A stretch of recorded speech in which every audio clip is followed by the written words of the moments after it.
Mauritius, one of the most dynamic economies in Africa, a success story of political, social and financial stability. Think about it. We had nothing, no minerals, no oil or precious stones. So what made this success? You won't find it here or here. Come closer. It's a story about people. If you ever call my name, I will answer. It's about our openness. It's in our DNA, proud of the multicultural origins of our people from Europe, Africa and Asia. Our capacity to live and work together, our agility to do business with the world, our entrepreneurial drive and resilience define who we are. We are MCB. You're stranded in the rain, I will shelter. And in financial news, the unique global offer in financial expertise of MCB, the leading bank of Mauritius since 1838, has made them one of a few investment-grade banks in Africa, weighing in an over $2 billion capitalization. And just like Mauritius, our real value lies in our people and in our commitment. If you ever call my name, I will answer. Today, our natural openness to the world allows us to empower new ventures in Africa and beyond.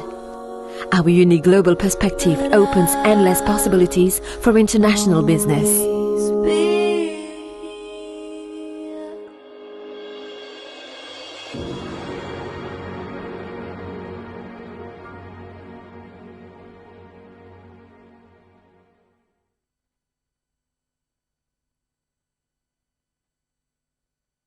Africa Forward Together. Thank you for joining us today for our second webinar, which will focus on a topic which I'm sure is very high on all of our agendas, a perspective of digitalization. You collectively highlighted this topic in the AFT survey, and it was touched upon briefly during our first webinar last Tuesday. Thank you for your feedback and questions during that webinar, and please keep them coming throughout today's webinar at any time. Today we tackle a major preoccupation for financial institutions in Africa and across the world, which has been a cause for quite a few headaches and budgetary shocks, I'm sure. Banks are grappling with the cost and complexity of digitalization, which should be distinguished from the simple digitization of processes and operations, and of our business, of course. Our objective today is simple: to provide insights on this subject from two leaders who have an extensive track record in accompanying African banks in this journey. I'm very pleased today to welcome and introduce Jean-Michel Félix, a seasoned professional with a rich career under his belt that has taken him in across 41 countries. He is the founder CEO of MCB Consulting Services, and he and his team there have led over 500 successful assignments in over 37 countries, including 25 in Africa. This included the recent go-live of Orange Bank Africa, whom we had the pleasure of welcoming last Tuesday as the keynote speakers for the first webinar of AFT. Jean-Michel is also the brain behind MCB Institute of Finance, a company focused today on the training needs of African banks and financial institutions. I'm very pleased also today to introduce and welcome Kevin Siba, the CEO of ICPS Limited, a joint venture between MCB and High-Tech Payment Services, HPS, a payment software company based in Morocco. ICPS today is one of the leading regional payment enablers in areas including processing, back office operations, card personalization, IT security, and consultancy. So today, Jean-Michel and Kevin will present a perspective of digitalization across the value chain, including security and integration strategy. Thank you, and over to you, Jean-Michel. Thank you for this introduction. Indeed, we're going to cover some important aspects when we embark ourselves onto a digitalization strategy. Notably, the need to get the strategy right, some critical success factors, and my friend Kevin will cover some two very, very important aspects, open banking and the cyber security, which is totally on the top of our mind when we talk about digitalization. In fact, this was one of the subjects that keep Alain Lomin, lead to sleepless nights of Alain Lomin, in fact. So without further ado, a quick presentation of MCB Consulting. We were created 6 years ago in the aftermath, in fact, of a major transformation program of the MCB Group. And as a consulting company, we focus on four main pillars: people, process, strategy, and technology. These four areas are in fact applicable to any company of any particular industry. But MCB Consulting has a niche market, the financial sector, because in fact of its three-dimensional perspective. Being a user of the solutions that we propose to our clients, in fact, we only propose solutions that have worked with satisfaction within the MCB Group. Secondly, we come from a banking background. More than 40% of our staff have had a spell in banking. Then, obviously, thanks to the different partnership agreements that we have, we are accredited implementers of a number of solutions. And a quick overview on the different type of partnerships that we have. Genium, and I'm going to talk about it later on in the presentation.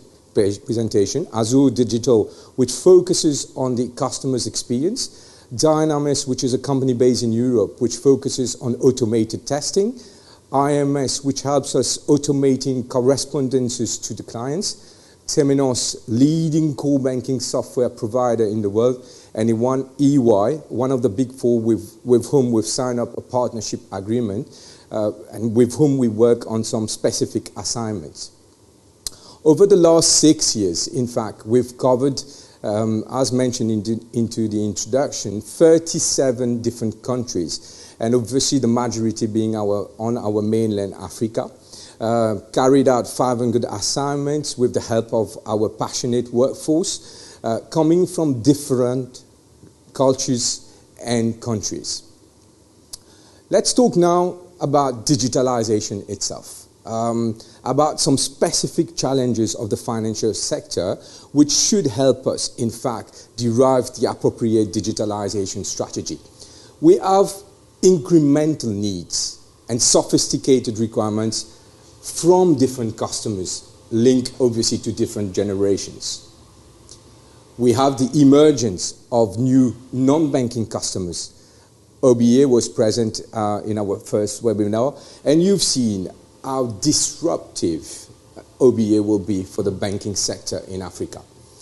The challenge in the use of banking services, which obviously depends a lot on the sophistication of our infrastructure, evolving regulatory framework. And watch the space. We know it's not going to get better. We will have more and more regulations that will have to be applied very speedily and which will get more complicated. We've all faced the multiple impacts of the COVID-19, and we are still facing them. We have the need to go for new talents with sometimes very, very different requirements in terms of what they would need as an employee, what they would expect you as an employer. I'm sure you face this, Kevin. Some digital insights, which for me are very important to table, because we should avoid in our digitalization strategy a copy and paste approach.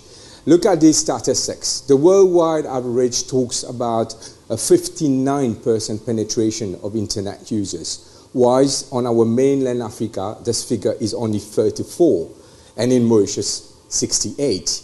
But where Africa is well beyond the worldwide average is in terms of the mobile banking, mobile users, 81% penetration compared to 150 for Mauritius and only 66 worldwide. Our African reality, obviously a continent full of potential, with a particular type of population, 60% of our population is today below 25 years. And by 2050, we expect 2 billion inhabitants on our mainland. But yet, it is a continent with huge challenges, sometimes very rudimentary one. Access to tap water and electricity, limited availability of food, unequal chances to education. We've seen very recently during the lockdown how the homeschooling has had its limits because of inability and no access to internet, for example. Deficiency of the health system. I was reading very recently that due to the lockdown, a vast vaccination program has not happened on mainland Africa. And we can expect some millions of dead people within the next couple of years because of this lack of vaccination. Let's talk a bit about how we get engaged into this digitalization journey. First, do you have a well-defined strategy? Too often, and you've seen this, Kevin, companies will go and acquire technology without thinking that technology can only act as a business enabler. So you need to know where you're going before equipping yourself with the right tools. So do you want to digitize or do you want to transform your business, right? And do you want to do this not just from a customer's experience perspective, but across the value chain, taking into consideration your back office, your support functions, and also obviously the front. Very, very often I see a lot of emphasis on the customer's experience, which is totally right, but at the same time, other aspects of the business should not be ignored. So, do you go for the strategic pillars of digitalization? Do you want, for example, through digitalization, to increase your profitability, the rate of return that would be expected from your board, from your main shareholders? Do you want to improve operational efficiency, to enhance customers' experience, to better risk management in a heavily regulated environment, and in an environment where there are different types of risks that we need to curb, to mitigate? For us, African, do we want to reduce the unserved market? Think about the statistics. One African out of 10 has a bank account. And all these strategic pillars, these objectives from a digitalization strategy perspective, should address the different needs of our customers who come from distinct segments. Risk, so linked to strategy, and risk management, which should not be disconnected with strategy setting. How do we identify the new risks? How do we assess them? How do we prioritize actions that need to be put in place to mitigate these risks? There's risks which can be the classic ones.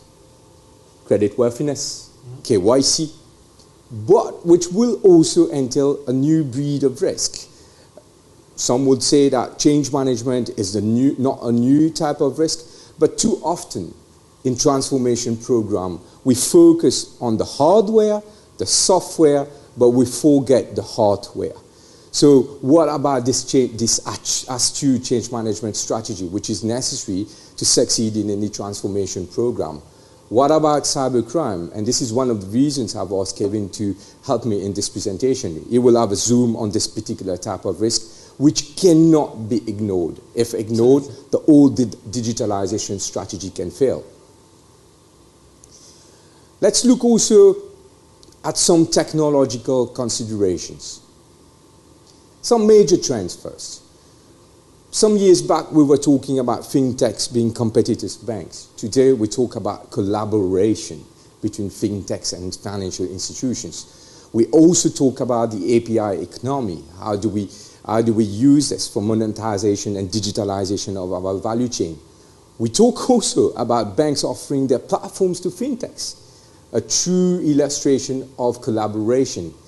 Kevin will talk lengthily about cybersecurity. Cloud. Some months back, before the lockdown, we MCB Consulting carried out a survey with our customers, asking them about their appetite for cloud services. And we did believe that we should carry out this survey just after the lockdown, and we did. And the results are quite contrasting. The appetite for cloud with the lockdown has increased significantly. We all talk about data, but we talk about usage of technology, AI, ML, machine learning, to transform data into information. Obviously, what sort of data do we need? Blockchain. There are some niche areas where blockchain will definitely, or has, transformed banking, and the best is yet to come. RegTech. Some companies, some financial institutions will decide to insource, to build capacity around things like KYC management, credit scoring for the usage of artificial intelligence and machine learning. But some will decide to outsource to very specialized firms.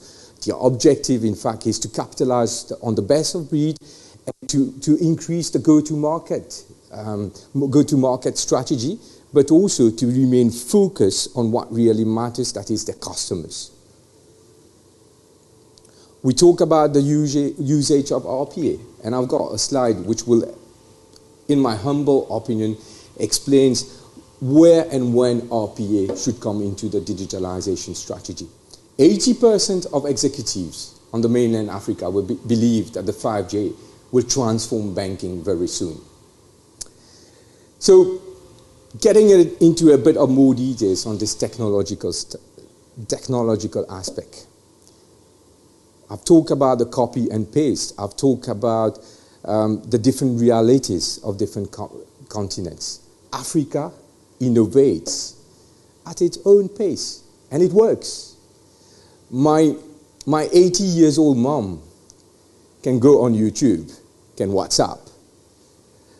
She can use SMS, but she would probably never use internet banking. So we need, in fact, to capitalize on this whole ecosystem of possibilities to serve the different needs of our customers.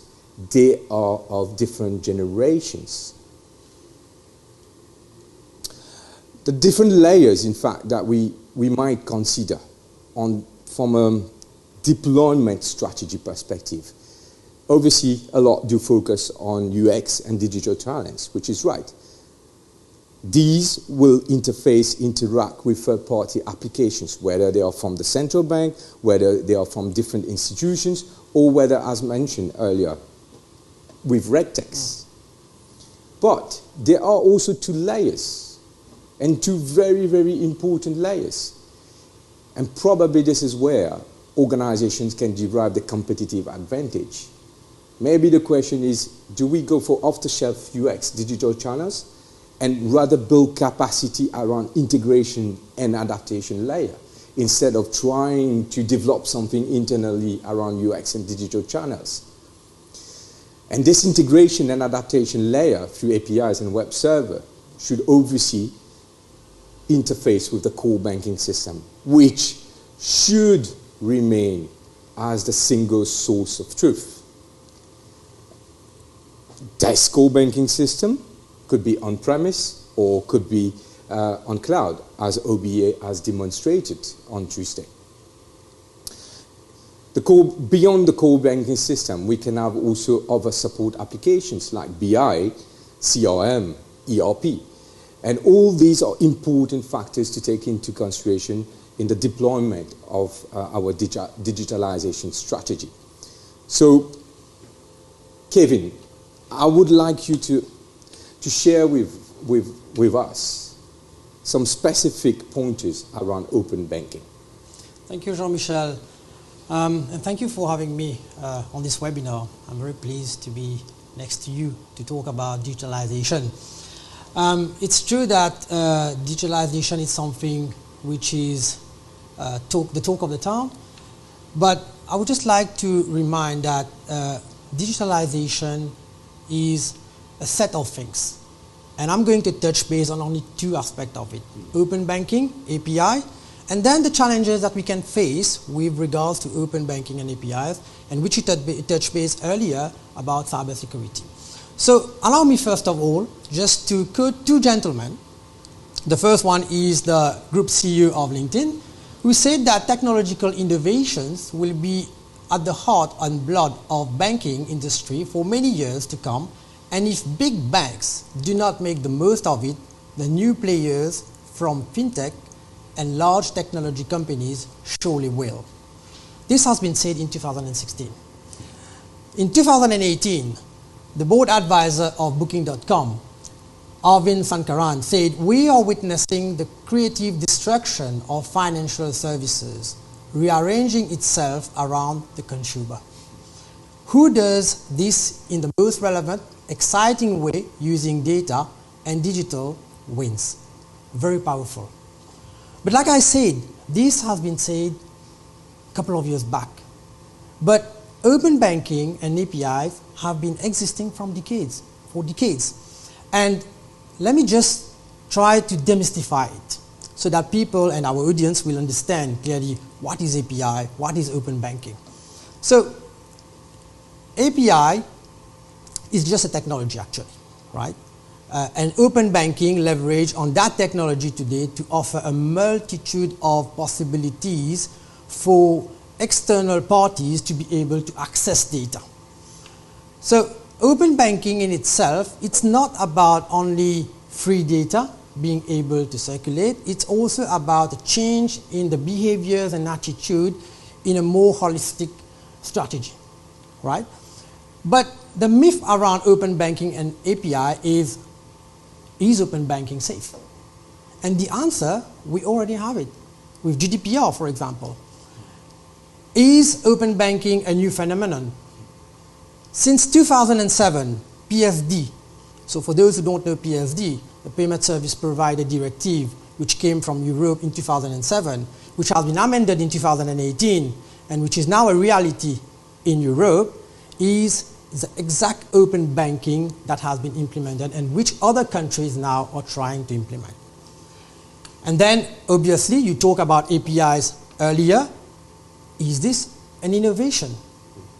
Yes, maybe in the format that it is today, but it has existed through different types of names previously, and in the 1990s, actually, under the name of remote procedure call, right? So what I'm trying to say here is we've got open banking, we've got the technology, but at the end of the day, it's the user experience that is going to change, right? And if you look at the customer experience today, I'm going to cover 4 areas. So the first one is how users will be able to have a great access of products in terms of financial services with open banking. So data is going to flow, people will have more products, and by developing, number 2, the user-friendly interface to all those people who will be able to access it, is going to be powerful.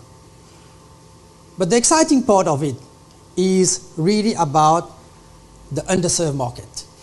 And when you take open banking with the powerful technology of API and you put it in an interoperable ecosystem, it offers more possibilities.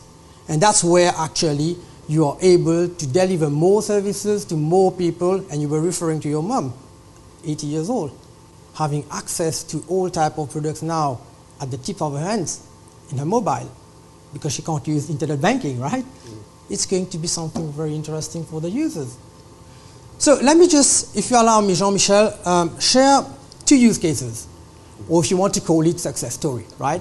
Which ICPS has implemented actually for the past years in Africa. The first one is around instant issuing, right? And you will understand the powerful usage of APIs, which has allowed us to be able to implement the instant issuing solution at ICPS. So let me just take the case of a couple of years back. Jean-Michel, you go into a branch and you want to order a card, be it a debit card or a credit card. You walk in and you ask for a card, and you fill the form, and they will tell you, come after a couple of days and you will get your card. What we've done with API today, you walk in to the branch. You order your card instantly. In the background, we do all the work with APIs, and we do the sale of the card, and the customer is able to walk out with the card in its hand and do the PIN selection, able to transact instantly. Within minutes, in fact, this is Within minutes, where it would have taken previously days for you to be able to get the card in your hand. So that was the first case that we've done, and we've done this actually for some banks in Africa. MCB as well is using this today. But the second success story is around mobile. We all know, and you've mentioned it, you've shown some statistics quite interesting about penetration of mobile in Africa. With mobile today, you can integrate all the apps with the card management system, with the core banking system, and other peripherals that you can imagine. And what we did actually in Kenya was really about giving a lot of functionalities which were actually being done in the back office unit, which now the customer can control from the mobile device. One of the examples was having the card virtualized in the application, on the mobile application. And then you could obviously activate the card, manage the card. If you have a multi-currency card into your wallet, you could do the wallet swapping in terms of currency. So these are all the functionalities that we've developed, and thanks to API, which have helped us today to be able to accelerate the digitalization process. Having said that, the challenge remains about cybersecurity. We cannot not talking about cybersecurity when technology is evolving. And actually, I was sharing with Jean-Michel just before we start that webinar that yesterday itself in Uganda, there has been a hacking of billions of shillings on mobile devices, which is disastrous. And now with open banking, with APIs being exposed, you will see that with data open, hackers will try to get those data. Online banking application with phishing today is a major target for hackers and scammers. APIs, we've been talking about that new technology, but all technologies have to be secured. If you do not secure that technology, people will be able to inject codes inside the development that you've done and try to hack your account. And obviously the privacy and the security. And that's where GDPR comes, and I will be talking about it a little bit later in my slide. So the risk for me, if you want me to summarize it, would be on 4 aspects. The first one would be about apps and mobile. And the example that I've given to you in Uganda is a real case. Advertising and click fraud and spyware are going to be the main challenges. On the user side, phishing attacks will definitely be impacting by getting credentials via emails. And just to give you a real case of what we've seen, Kralin Bank in Belgium lost approximately 70 million euro in 2016. More than that, if you take APIs now, which is the buzz, if hackers or scammers get your credential and your password, they can abuse from it. And real cases, Salesforce, APIs was exposed with customer contact details hacked. And Sony with PlayStation in 2014 attacked. And last but not least, fintechs. They are going to be part of that ecosystem, right? And hackers will find an opportunity here to get into those companies who are not secured actually, and try to see what they can get out of it. Example, real cases, 2005, 2019, hackers have stolen data of more than 15 million individuals. Capital One. So the due diligence that banks need to undertake when they go for this banking as a platform strategy is super important. Getting Absolutely. the right partner Absolutely. is key. Now, I'm just scaring people with what I've said. But there are solutions. And what do we need to do? Actually, and it's very important, and I had that conversation with you, Jean-Michel, I think it's very important that C-levels people try to convince their board that fundamentally we are now exposed and cybersecurity is part and parcel of the whole strategy of a company. We cannot live without cybersecurity. So we have to put further controls. So how to do it? You have all the existing regulatory framework today, which you need to assess, but for assessing this, you need to have experts to be able to accompany you. Very important, develop partnership, and in terms of strategy on the capability, either you in-source or you outsource this activity. And the hardcore controls that we need to put in place, GDPR is one of them. We have to follow GDPR now. But the two-factor authentication is also another possibility of implementing controls. But the most important thing, I think, is once you've done all this and you have the buy-in of your board, is about control, monitoring, education of different segments in the bank, but also outside the bank. It's very important. Let me just share, to conclude, about what has been published in the Nielsen report. And I would just like to precise here that it was related only to payments. Nielsen report published cybercrime losses to reach 200 billion by 2024. As I'm speaking to you, 2019, it was less than 50 billion. Can you imagine? In a couple of years, it will be triple or quadruple of what we're saying here. So I think, I just hope, Jean-Michel, I've been able to share a little bit of what open banking, what cybersecurity challenges will have on open banking in line with the digitalization that we're speaking here. Yeah. In fact, looking at the threats, but also, and more importantly, about the opportunities, because it's about finding the right balance. Absolutely. So let's look now, Kevin, about some additional critical success factors, which I believe should be taken into consideration when trying to succeed in the digitalization transformation program. You've talked about technology, I've talked about technology, but we know also that people matter.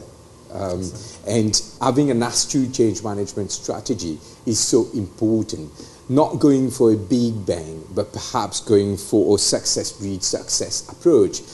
Small wins will bring bigger wins. So, to establish this astute change management strategy, I often refer, in fact, to this formula, which is unfortunately not mine, but I do believe in it truly. So we need to understand the need for change. We need to be able to communicate this need for change. And we need also to take into consideration the current reality. You have different segments of your customers. Not everyone will be technologically savvy, but that doesn't mean that they will not embrace new technology. There's a need to educate. We know that only change is constant, but we know also a reality of change. There will always be resistance. So the idea is not to try to eliminate resistance, because this cannot happen, but the idea is to mitigate the impact of resistance. So by clearly focusing on, one, understanding the need for change, communicating this need for change. What's in there for you, customer? What's in there for you, employees? What's in there for you, board of directors? What's in there for you, shareholders? Taking the current reality and then building the appropriate transition plan. So do not necessarily go for a big bang, go rather for a success breeds success approach. Let's also look at the second critical success factor. I took this because I often see that companies, irrespective of the sector, do invest in the appropriate technology. But what happens very often is that they try to do new with old habits. That is, to try to customize the newly bought system with their bad or good old habits, which are epitomized in a procedure manual. So my thoughts around this: get again the strategy of a business process re-engineering right. Know what you want to achieve in business process re-engineering, because there could be conflicting rules. If you want to improve, enhance customers' experience, so you also need to take into consideration risk management, because you are a sector, if you operate within the financial sector, heavily regulated. You cannot cut all the KYC principles or procedures. So get the strategy right. Then the second step would be identify per type of objective, whether it is risk management, operational efficiency, profitability, the appropriate or relevant, pertinent process that support this strategy. Since you bought this new piece of technology, compare your as-is processes with the inbuilt system possibilities. You have not bought this state-of-the-art technology to tweak it or to become a software company. You want to try to leverage on the best of breed and what has happened elsewhere, what has worked elsewhere. So compare your as-is processes. Look for opportunities to tap into the system embedded functionalities, to reduce your level of customization, to streamline your processes. Mistakes that from banks. Absolutely. Absolutely. Then you go for the redesign, because again, we are a heavily regulated industry, because we need to document this, because we will need to cascade this down to stuff. You redesign, you document the 2B information and processing flows. And this is when, only when, you should get RPA in place. Do not try to use RPA as a sophisticated, as just a piece of technology, because this RPA concept will not work if your business principles, business rules have not been identified, have not been nailed down, have not been agreed upon. RPA, return on investment RPA, goes through an appropriate business rule. Just imagine you buy an RPA to help you with false positives in the compliance world. But if you've not set to right rules, what will happen to the RPA? So get your process right, see the possibilities that there are in your core system, whether they are card system or core banking system or ERP, streamline your processes, then you get your RPA on the deltas, what can be automated, right? And obviously I'll come back to this leitmotif: staff, train, educate, but also evaluate.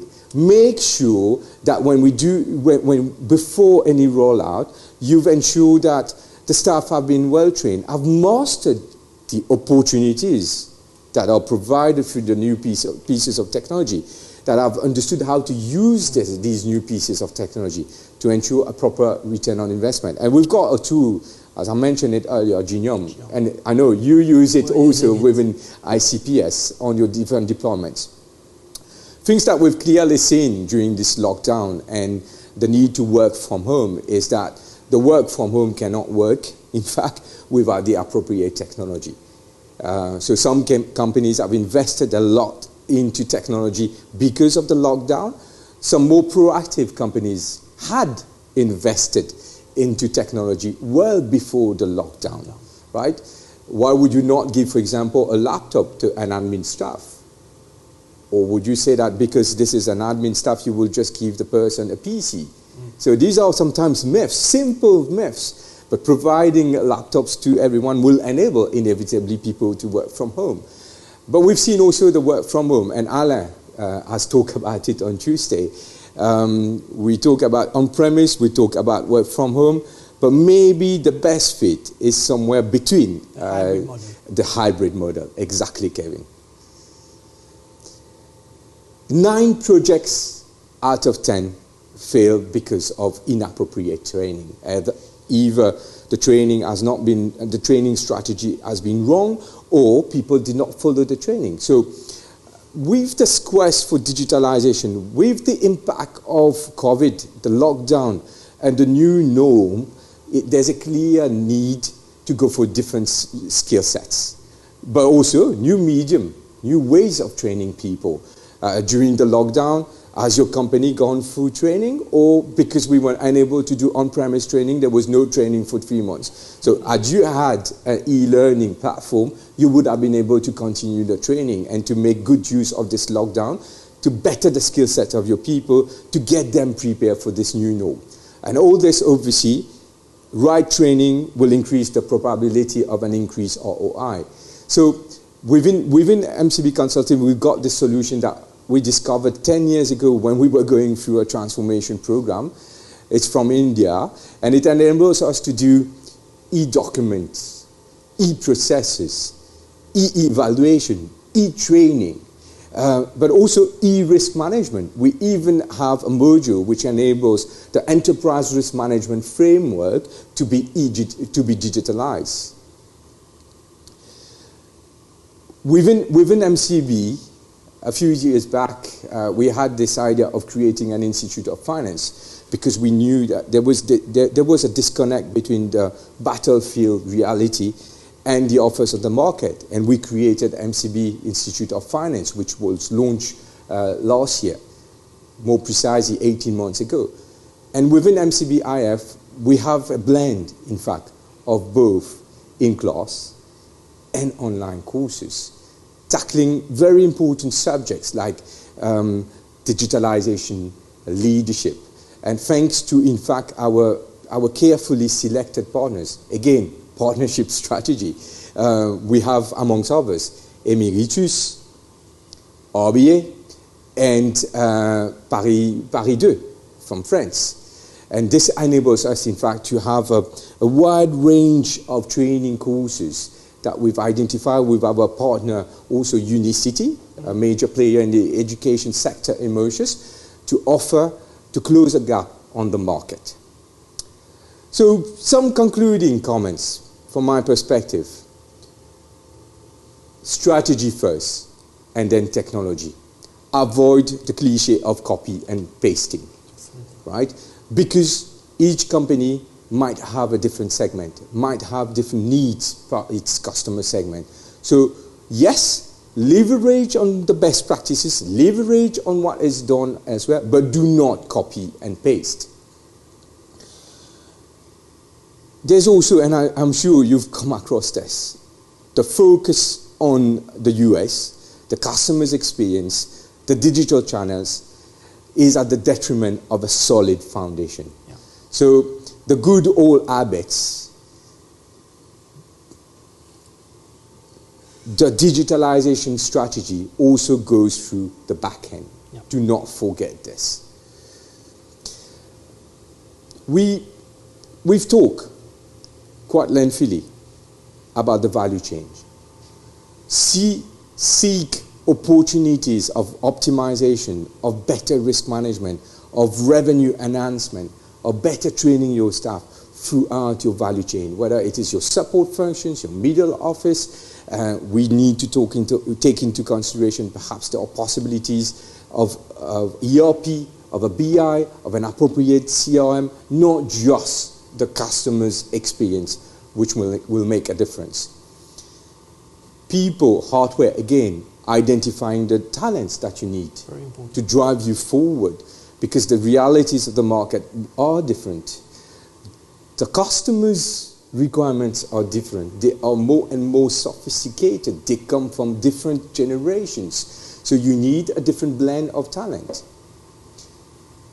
to be able to also establish the relevant training program for those who are already there. Reskilling, upskilling, the change management strategy, taking into consideration the new types of risks, which are threats, yes, but which can also present opportunities in order to ensure that the rate of return targeted is achieved. So thank you very much. Thank you, Kevin, for your help in this presentation.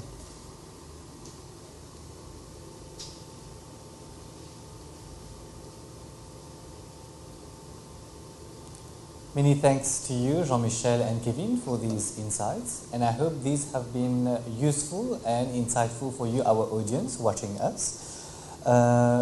So if you have any additional questions or comments, please do not hesitate to submit them through the platform, but we do have a couple already, so let's have a look at them. If we could just have them displayed, I will read them out.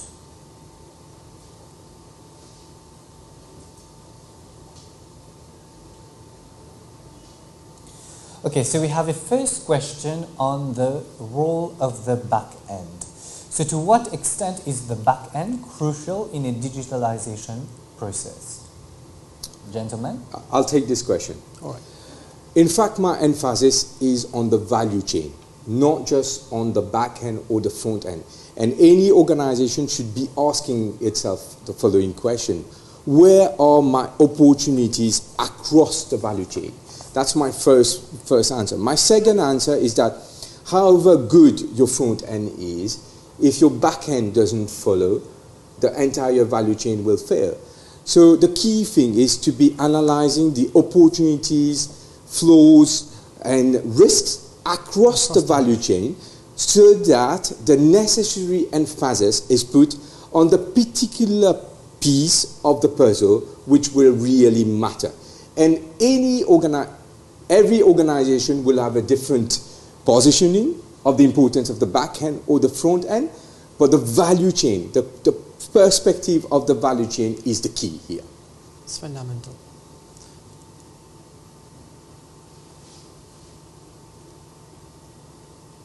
Thank you, Jean-Michel. We do have another question regarding training, actually. So the question is, what is the value added of MCB, Institute of Finance, in the new normal?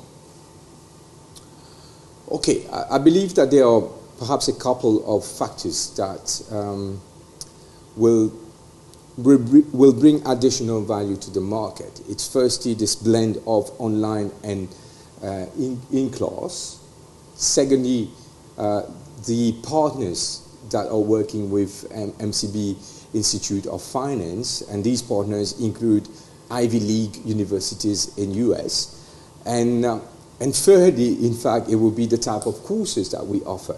And on this particular aspect, we have the off-the-shelf courses of these Ivy League universities, touching on subjects like leadership, digitalisation, design thinking.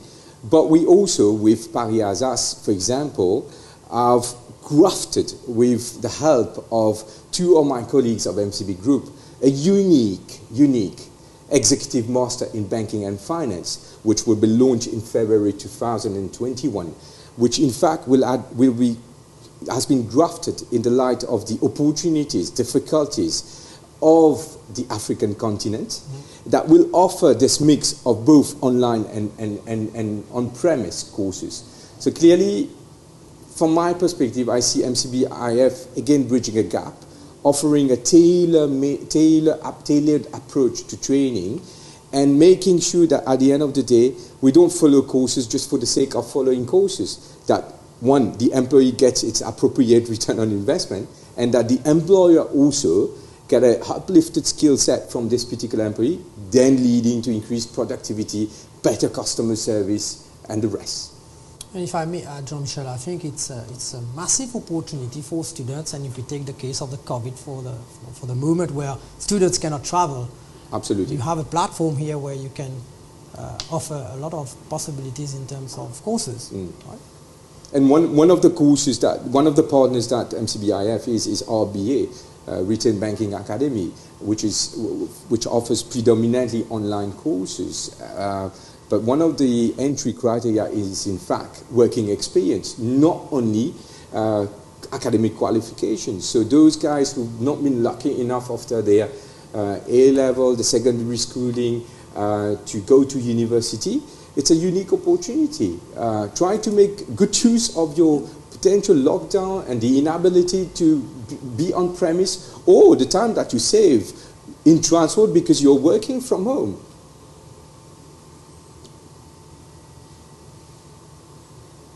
Thank you, Jean-Michel and Kevin. Very pertinent indeed.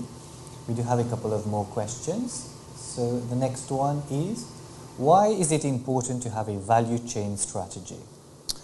In fact, I've touched on it when answering the first question.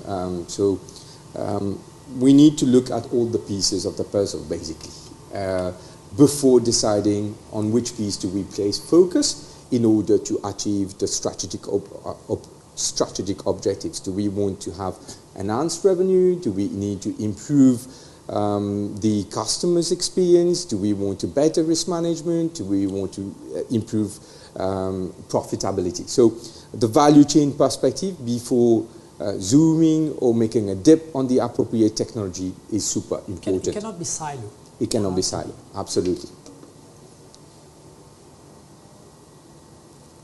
Thank you. Oh, we are getting the questions correctly. So we have another question with respect to GDPR. So how does Mauritius prepare itself with respect to GDPR?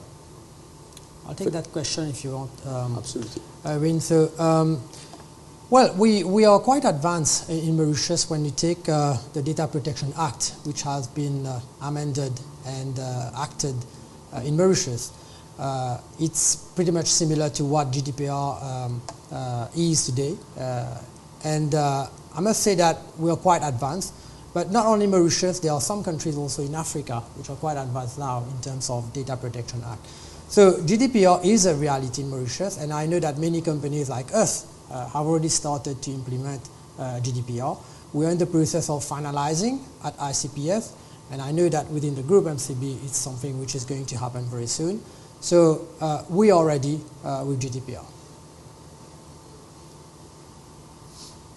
Thank you, Kevin.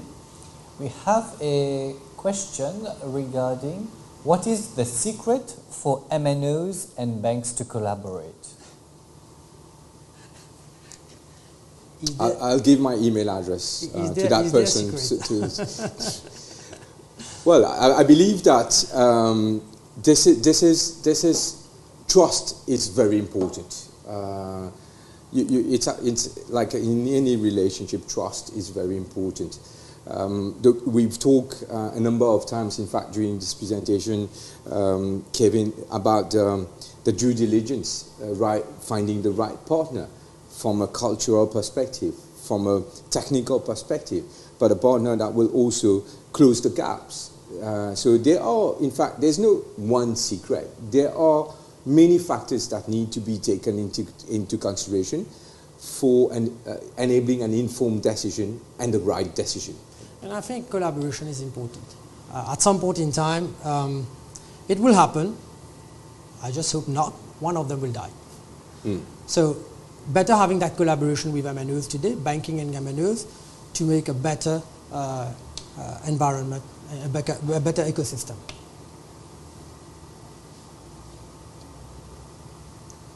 Thank you, Kevin. We're getting the question in fast and hot, so I'm just, well, let's try and get through as many of them as possible. So we have a comment regarding training and MCBIF. So the comment is, it's a very good discussion and valid point raised today during the webinar. Our delegate says that I totally agree with training, but I have seen that training does not get high value from senior management. And I think they require lots of training for reskilling the digitalization. Do you have a comment on that, Jean-Michel or Kevin? Yes. Look, we need to face the reality also. With this lockdown, with the COVID situation, companies are making less profits. Therefore, the most natural thing to do is to cut costs and perhaps to curb a bit of investment in marketing budgets, in training.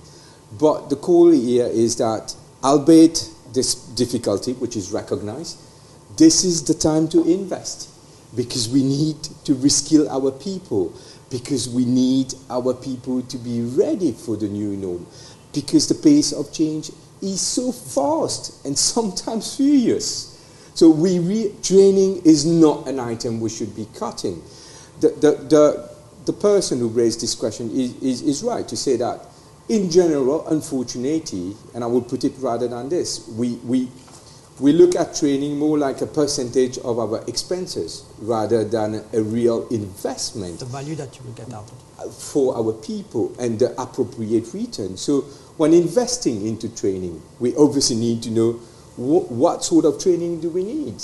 What are the business needs that will be addressed with these training courses? And what do we expect as return on investment? And how do we track this return on investment?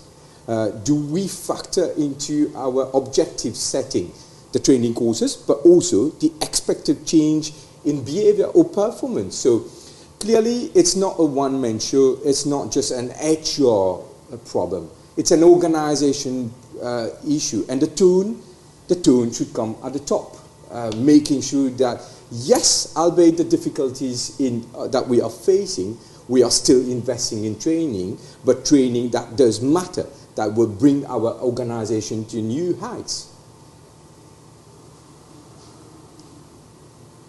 Thank you, Jean-Michel, for this comment.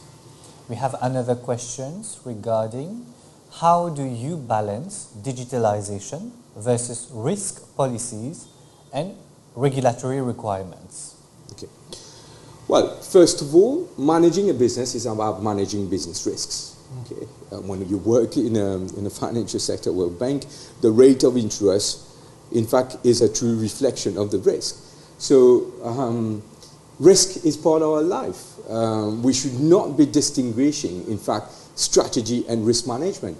They are connected with each other. Sometimes there's an iteration process between the two. So I don't think they are disconnected. I think we should relate the two. And there will be a trade-off, definitely.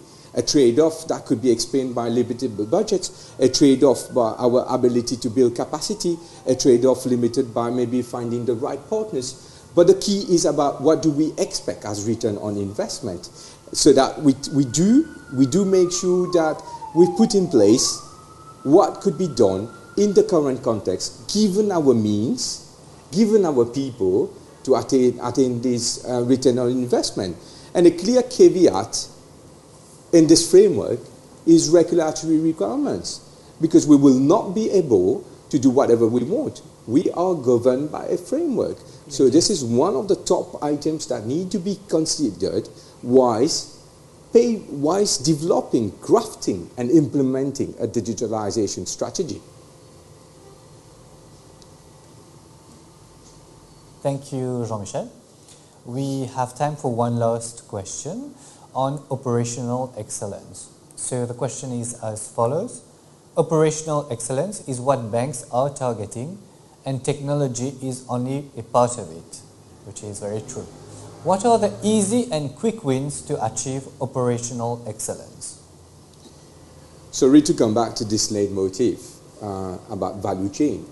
When you look at operational excellence, you need to look at the value chain, because there's no point to reduce drastically the number of minutes or hours you've been talking, or days you've been talking in branches, if ever customers do still come into branches.